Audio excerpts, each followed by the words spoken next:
बिस्मिल्लाहिर्रहमानिर्रहीम। नेचुरल हकीम चैनल की जानिब से अपने तमाम नाजरीन की खिदमत में अस्सलाम वालेकुम। नाजरीन, उम्मीद करता हूँ कि आप सब अल्लाह ताला की फजल करम से बिल्कुल ठीक होंगी और मेरी वीडियोस भी आप लोगों को पसंद आ रही होंगी। नाजरीन, एक नई वीडियो के साथ हाजिर खिदमत हूँ। आज की इस वीडियो में मैं आपको जुएँ और लीखें मारने का नहायत ही मुजर्रब नुस्खा बताने वाला हूँ। नाजरीन, अगर किसी बच्चे के सर में या किसी औरत या मर्द या बूढ़े के सर में जुएं या लीखें पड़ गई हैं और तरह तरह के शैम्पू और टोटके आजमा लिए हैं फिर भी नहीं जा रही, तो मेरा आज का ये टोटका लाजमी आजमाइएगा। रिज़ल्ट देखकर आप खुद भी हैरान रह जाएंगे। नाजरीन, वीडियो को शुरू करने से पहले आपसे एक छोटी सी दरख्वास्त है। अगर आप हमारे चैनल पर पहली बार तशरीफ़ लाए हैं तो नीचे नेचुरल हकीम के आगे लिखे सुर्ख रंग के बटन सब्सक्राइब को दबा दें और साथ ही घंटी के निशान को भी दबा दें ताकि हमारी हर नई वीडियो का नोटिफिकेशन आप तक पहुंचता रहे। शुक्रिया। चलते हैं नाजरीन आज की वीडियो की जानिब।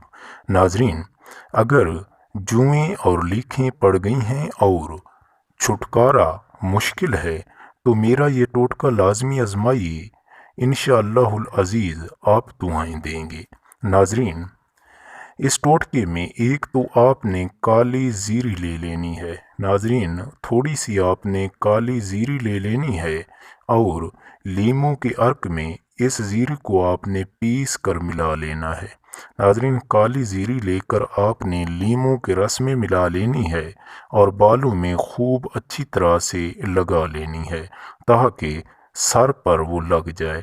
नाजरीन, थोड़ी देर के बाद आपने तकरीबन 15 मिनट के बाद आपने सर को धो लेना है। नाजरीन, 10-15 मिनट के बाद आपने सर को धो लेना है। सब जुएं और लीखें मर जाएंगी। नाजरीन, नहायत ही मुजर्रब और आजमूदा नुस्खा है। दो चीज़ें इसमें इस्तेमाल होनी हैं। एक तो काली जीरी आपने पीस लेनी है और उसे आपने लीमू के अर्क में मिलाकर सर पर इस्तेमाल करना है। 10 से 15 मिनट के बाद आपने सर को धो लेना है। सब जुएं और लीखें मर जाएंगी। नाजरीन, उम्मीद करता हूं कि मेरी आज की ये वीडियो आप लोगों को पसंद आई होगी। नाजरीन, वीडियो को लाइक और शेयर करना मत भूलिएगा ताकि दूसरे भाई भी इससे मुस्तफ़ीद हो सकें। अगली वीडियो तक के लिए अल्लाह हाफ़िज़।